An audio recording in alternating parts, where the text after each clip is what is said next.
And so anytime students are drawing things like this, like 3D forms, I always remind them, I always tell my students that these are shapes first, and then they're made into 3D forms. Now, so if you looked at a banana, I would ask them, what's the overall shape? What's the overall shape? So I may get different answers. I may get moon shape. I may get, looks like a smiley face. Those are all great answers, but they're not the shape.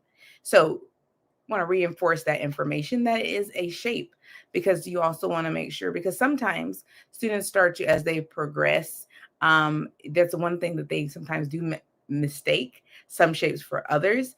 And of course, as they get more advanced in learning about math and different things like that, they may start saying, oh, maybe this a certain shape is maybe a rectangle, but really it's a trapezoid and things like that. So you always want to be reinforcing the shapes that they're learning and that they're going to draw. So this is, I would tell them, it's more like an oval that's been curved, an oval that's been curved.